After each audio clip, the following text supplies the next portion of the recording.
Good afternoon, everyone, and welcome to our meeting tonight. Thank you for taking the time out of, I'm sure, a pretty full day to come in and listen to some information that we believe is kind of life-changing. And it's a conversation that people have all the time. And this is especially true around the holidays. Thanksgiving's right around the corner, then here come Christmas, and here's come a brand new Happy New Year. And folks are spending money, going out on trips, and family coming in town, and they're just enjoying. And I mean, it's going to be some happy times during the holidays. But the question is, what's going to happen when the holidays are over? And so tonight we're going to talk about when the holidays are over, what do we do? And this is how money works. This is a subject that everybody somehow or another want to know about. But sometimes, I hate to use this word because of pride, they don't want to ask for help. Well, tonight we're going to give that information, and we hope when it's all concluded that you will talk to someone in the family that may be that one that need help in this subject, and encourage them to talk to the one that brought you out tonight or one of us, and we'll be glad to sit down with them and show them ways of getting the financial house in the kind of order they want to have that house in. My name is Ricky Pitts. I'll be your host for tonight, and on behalf of Bessie Cooper Harris, the other regional vice president, we really do thank you for your time tonight. I'm going to begin by talking about what our mission is to help families to earn more income, become properly protected, debt-free, and financially independent, really kind of in that order, because everybody around the country now want to earn, when I say everybody, I'm talking about middle income, want to earn more income. And they want to make sure that they are protected properly. They want to get out of debt. They want to be financially independent. And so we're going to show them how to get that done. But there's a few things, a few challenges that we have to deal with. Number one, 60% of Americans live paycheck to paycheck. Number two, of the 61% of Americans with credit card debt, 23% go deeper every single month. 14%, they missing payments, not just in 23, but in 24, 25, and will be in 26. Then nearly half of Americans have no life insurance coverage at all, and 60% of Americans have saved less than $50,000 and 36% less than $10,000. This is at retirement. And that money has to last them for the rest of their lives. And so there's a great proportion of North America that's depending primarily on Social Security to survive, to live. And Social Security wasn't designed to be an income. It was designed to be a supplement to retirement income. So we're going to talk about again tonight how money works. Another important thing we got to focus on is getting rid of this debt. Now, debt, ladies and gentlemen, is easy to get, but my goodness, getting rid of it, that's a whole nother subject. And so we have to then consider before making a major purchase, do I need this? And if we've already done it, how can we get out of this? I'm going to show you something tonight that's going to look too simple. Matter of fact, give me something more complicated, Ricky, because this just can't be it. But if you follow along, there have been many people, I mean, I can't even give you the number, that have used what I'm going to show you right now, and they've gotten out of debt. To include many of us that's in this room tonight have used this same thing here to owe no man nothing but to love him. Now, here's what I mean here. They got 1, 2, 3, 4, 5 bills here. Now, that retail card at the very top, it's going to be gone after a while. They're paying $220 per month, only for a period of time. Now, when that 220 is paid out, that card is paid out, they got 220 to do something else with.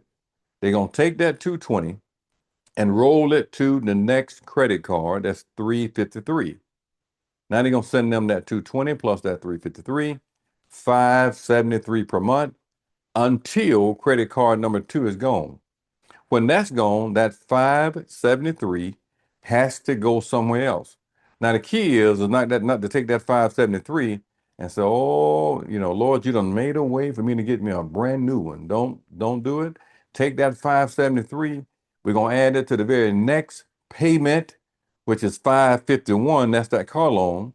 Now they're gonna send that car 1124 per month. And at some point, that 1124 is also freed up because the retail card number one, credit card number two, and the car loan is all paid off. They got 1124 freed up. Don't stop there. Take that 1124, add it to credit card number one, and now you're going to send them, look at this, 1427 per month.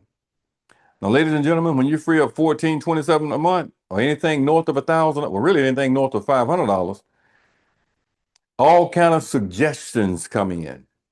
You should get you a brand new disc. You should add on to the house. You should just get you a whole nother house. I mean, you got $1,400 a month freed up, and you can do.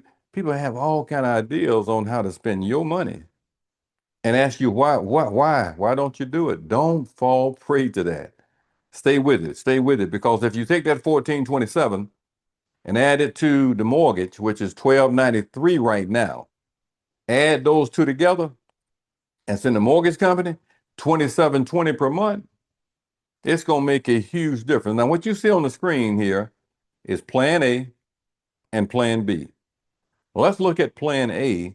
If this family decides I'm 35 years old, I'm not going to do that. Well, they're going to be in debt for 23 years until they're 58 years old. They're going to pay $214,000 in interest alone. So what happens in most cases like that, they pay more money in interest almost than they owe in total debt. In many cases, they pay substantially more money in interest than they owe in total debt. That's plan A. Let's look at plan B. In plan B, if they do it, they're going to be out of debt in 9 years. That's at age 44 versus age 58. That's 14 years sooner. And they're going to avoid paying $130,643 in interest alone. Now, if they stay with it and take that 2720 that was going out to debt and put that money aside at 9% until age 67, that's $2.4 million at retirement. Let me say that again. That's $2.4 million at retirement. Ladies and gentlemen, there are people right now, many of whom you know, but might not know how strong they are financially. They live strictly on their dividends. They live just on a portion of what they've saved over the years. That can happen to anyone I shouldn't say anyone in the room today. It depends on how old we are and where we are in our life. But if we can't do it in the room, we can encourage our children, our grandchildren to start saving money now, because at some point they're gonna get old one day. $2.7 to $2.4 million. Now let's look at another important thing, the 3-account system. The 3-account system simply means this. We need to have so many accounts in place to have a total savings program. It starts with an emergency fund. Today I had to take we have a spare car. We have a 2013 Hyundai Sonata is a spare car, and it only has 75,000 miles on it. I mean, it's a smooth running little car. Well, the other day we noticed the battery would not hold a charge. So I'm not sure if it's the alternator going out or the bad battery. I hope it's just a bad battery. But we charged the battery and it went back down again. So I'm thinking it's something else. So I took it down to the car lot, the auto shop. Now I did some research before taking it down. Just the alternator is $1,000. The labor is about $450, if that's what it needs to get it going again. Well, if I want to get it going, that's an emergency. And you got to have the funds. We got to have the funds. And thank God we have the funds to take care of that, because these things are planned. My point is, emergencies can pop up anytime. And that's the reason an emergency fund is so very important. Number two is a short-term savings. That's for a computer or something you plan to get in the next 6 to 12 months. The third one is a long-term investment. You see, all of us are going to get old one day.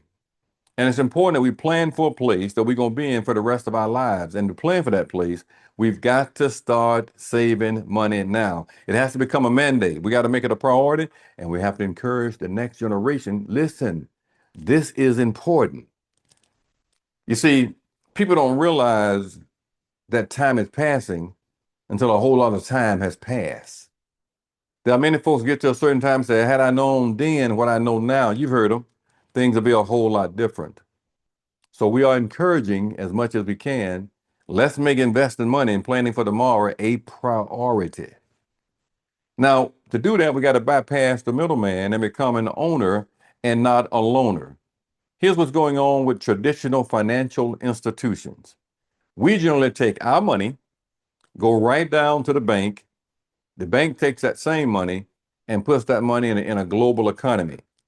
What we are advocating is this: let's bypass the middleman and let's put our money where the banks are putting theirs. Now, listen, we are not against the banks. I have banks. We use about, I guess, 3 or 4 banks, but not for long term. For short term things that we use, operating the business and paying utilities and operating the house and this type of thing, but not for long term things. We've got to bypass them when it comes down to investing. Let's talk about why. There's something called the Rule of 72. And what that rule says, if I divide my rate of return into the number 72, it's going to approximate the number of years it takes our money to double. So if we're getting 3, 6, or 12, 3 goes into 72 24 times. If I start out with $10,000, 24 years from now at 3% is 20,000. I start with 10 is 20. Then the 20 goes to 40 in 48 years. At 6%, it's going to double every 12 years. Goes from 10, 20, 40, 80, 160. This is every 12 years. The previous year doubles every 12 years. At 12%, it's going to double every 6 years. 10, 20, 30, 10, 20, 40, 80, 160, 320, 640, 1.2, 2.5 million. Now, I got some questions for you. Number one, how do we win a game if we don't know the rules to the game? Number two, who's going to benefit if we learn these rules? Number three, shouldn't we have learned these rules in K through 12? And what we're asking you tonight is help us to meet the family members, the friends, the church members, the co-workers, the neighbors, because many people that we know around us every day will likely never hear about the Rule of 72 unless somebody introduced them to somebody that knows this Rule of 72. They will continue putting money in the banks for long term, having large sums of money sitting in CDs and savings accounts, and it's not making them anything. And I hate to say this, it's almost like modern day sharecropping from a financial standpoint. I know that's pretty out there, okay? But when you break down and understand how compound interest works, that's exactly what's going on. I want to talk to you now about decreasing responsibility. Now, when I say decreasing responsibility, things decrease over time that we're responsible for. Our children, when they're 3, 4, and 5 years old, we are totally responsible for those kids. When they get 18 years old, not as much. They can dress themselves, feed themselves, drive their own car, go to school, go to practice, get in college, not as much. They own their own, making decisions as young adults, get out of college, get a job, not that much at all. They have income coming in, have their own house, own family. We're not responsible as much as we were when they were, so our responsibility then has decreased. I want to talk to you about that tonight from another viewpoint. There's something called the theory of decreasing responsibility financially. When the kids are young, high debt, house mortgage, we have a lot of responsibility. And the loss of an income during that time of life will be absolutely devastating. But as time progresses, the need for life insurance starts to come down. You know why? The kids are grown. The debts are lower. The mortgage is paid. And what we need when we get older, we need some cash money. We need something we can use while we are walking on top of the ground, and that's real cash. Now, I want to talk to you about the 2 things that are very risky. Number 1 is dying too soon, having no life insurance. Number 2 is living too long, having nothing saved. Both of those are very risky situations. And how many of us know people that have done that have worked their fingers to the bone, taking care of us, rearing children, doing all the things to send them to college, just to get to the end of that journey and not have anything to show for all they've done, don't have anything saved. We're saying tonight that this just does not have to be your situation. Let's make sure we're covered. Let's make sure we don't leave our families in a bad place in the event of our demise. And let's also make sure if we get to retirement, we have something saved. But that's going to take discipline and decision. Here's a case here where they bought life insurance, something called Index Universal Life. 250 on him, 250 on his wife. They're paying $251 a month because the industry has started saying this is the best route to go according to them. They've kind of left whole life getting into Index Universal Life, paying $251 per month, and told them by the time you get to 65 years old, you have $127,000 saved. Now look at this. They can put that same $251 in the family budget. Of that $251, 88 of it is going to take care of the same amount of insurance, $250,000 each. Of that $251, 163 of it is going to be placed in a Roth IRA. So by the time they're 65 years old, they have over $300,000 saved. And if they die, the family is going to get the $300,000 that they have in the Roth IRA, and they're going to get the $250,000 that they have in life insurance. Now, this is not a math problem here. This is not complicated. This is not trigonometry and geometry. This is just 2 + 2 is 4. So we're just showing them that it just makes sense to buy on our own lives what the insurance agents buy on their lives, and to invest our money the way they invest their money. I mean, does that make sense, ladies and gentlemen? It just makes sense. Now, I want to ask you the question, why? Why is it that people are having so many problems when it comes down to that dollar bill, so many financial challenges? Number one, they don't get a financial education. Number two, they don't have a financial game plan. And then number three, they don't have a financial professional. And when these three things are not in place, it's going to be some real problems on Main Street. I've talked to so many people over the years. I've been doing this now for a long time. And I've seen people that have more degrees than a thermometer. They got all kind of advanced degrees, but they weren't taught during their studies how money works. Educated, sophisticated, high IQs, great positions of authority, prestige, position, power. But how does that money work? This is the part that we're talking about tonight. And if you don't know, listen, it's okay, because it is what it is. The thing to do is to begin now to make a change. And we are the ones that can do it. So people don't plan to fail. They really don't plan to fail. They fail to have a plan. So what they need is something called a financial needs analysis. On the right side, you see something like an iPad. The iPad looks at two things. It looks at dying too soon, making sure we leave a legacy. It looks at living too long, a long time, making sure we have money saved. But on the left, on my left, I guess it'd be your right, is a thorough financial needs analysis. That thing is a financial GPS, and it's going to help answer some very important questions. As a matter of fact, it covers some pretty key things. It covers protection. That's to make sure you have proper life insurance, to make sure there's proper limits of liability on the cars, to make sure there's proper dwellings on the home, to also make sure we have a last will and testament, at least that, to have a living will, have a durable financial power of attorney, and then in many cases, a revocable living trust to avoid probate and keeping your information private in the event of your demise, not public. That's what it does. Number two, it looks at debt. It looks at putting together a system to eliminate systematically and strategically all the debt in our lives. Number three, it looks at a budget, which is not a real popular word now. As a matter of fact, it's almost like a curse word. But a budget makes us look at where we are, and it makes us painfully aware of where we're not. Number four looks at saving money, assets, 401ks, 403bs, Roth IRAs, TSPs, 457s, any kind of annuities, any kind of program we have that's going to help us to Retire with Dignity, it looks at that. The financial needs analysis is a global positioning system, GPS, but financially. And everyone that we talk to needs to have one of those things done. Now, so what that means is this.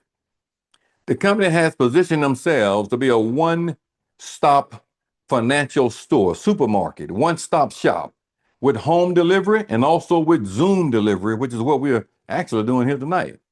You see, technology has made everything a lot better now. You don't have to come to our office. We don't have to come to your home. We still can, but we don't have to. We can do everything electronically. And that's a pretty big deal. And a lot of folks, they're looking for a way.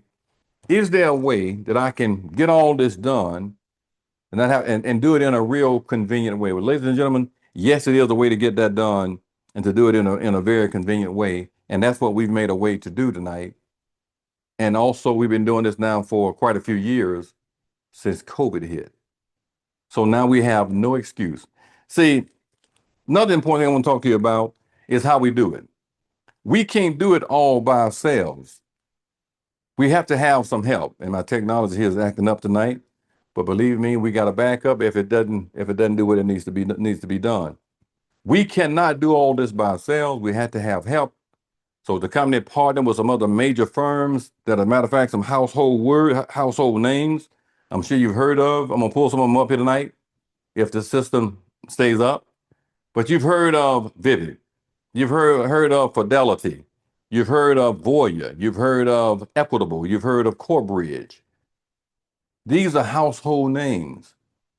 Ladies and gentlemen, that's how we do it.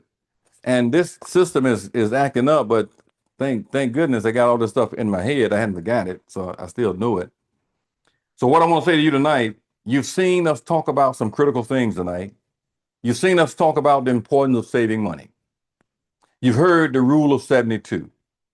You've heard the debt stacking process, whether it be debt stacking, whether it be the snowball effect, or whether it be the avalanche effect, they both work. You've heard us talk about legacy, leaving a legacy tonight.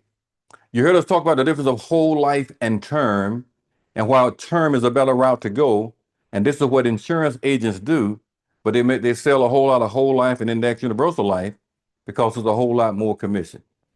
You've seen how it logically makes sense to go with one over the other. You've heard us talk about the importance of having an emergency fund tonight, the importance of having a budget, and why it's so important to not overspend. What a budget does makes us look at what's coming in and what's going out. You've heard us talk about what our mission is, which is to help families to earn more income, become properly protected, debt-free, and financially independent, really and truly in that order. Now, the ball now is in your court.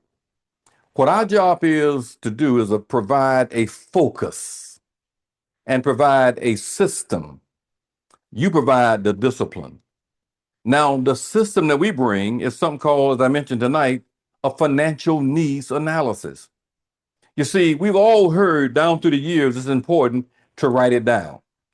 Even biblically speaking, write the vision, make it plain that he can run when he reads it. So there's something psychological that takes place when we put something down on paper. Write it down, make it public, or at least public inside of the home. So a financial needs analysis then serves as a roadmap, and it makes us look at really and truly what's going on. It also goes on to talk about what's called a FIN, a financial independence number, which means what amount of money do we need to have saved to retire in some degree of dignity? Is that amount of money $500,000?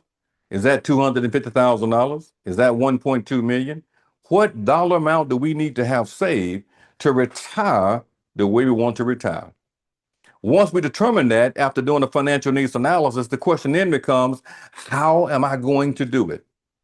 How am I going to put aside $100 a month, $200 a month, $300, $400, $500, $600, $700, $1,000 a month, if that's what's required to hit your financial independence number? It might not be on the job. The job may only be sufficient to take care of the home things. the water bill, the light bill, the gas bill, the cable TV, the car insurance, the car payment, the house note, these things that we have to have to survive, which means it's okay to get a part-time job. It gives yourself permission to go out and generate more income. Now that can be done in a variety of ways. Overtime, extra time, a part-time job at one of the retail shops, or you can work with us. If that works together and everything is approved, this is the way to generate income: 1,000 a month, 2,000 a month, 3,000 a month, 4,000, 5,000 a month, and I'm talking about part-time. Coming in, learning a concept, getting licensed, talking to family members and friends, not cold knocking on door, talking to family members and friends and showing them how money works. This is not complicated, ladies and gentlemen. It just takes a made up mind. It takes a decision that I've been where I am now for 4 years now, for 5 years now, for 10 years now. And I'm sick and tired, as my mama used to say years ago, of living hand to mouth. Now, it may not be anybody on the call tonight that's in that situation, but it may be. And if you're sick and tired of being sick and tired, there's one of two things that we can do to improve our quality of life. One, we can increase our income. Two, we can decrease our expenses. Increase income, decrease expenses. These are the two ways to improve our quality of life. But one thing that doesn't make it any better, and it's not meant to make anybody feel bad, that is making excuses or complaining about what's going on. You see, we can only control the controllables. The things that we can't control, there's nothing we can do about that. But the things that we can control, like lowering our expenses, getting out of debt, saving more money, making more income, these are the things that we have the power to control. Ladies and gentlemen, we want to thank you for your time tonight. And we want to encourage you to get with whomever brought you out tonight or invited you out tonight and schedule a time to do a one-on-one meeting. And let's talk about this in more detail. Look, y'all have a great rest of the night. Have a great Thanksgiving. Don't eat too much, but eat enough. And we'll see you hopefully again on our next public review. Y'all take care.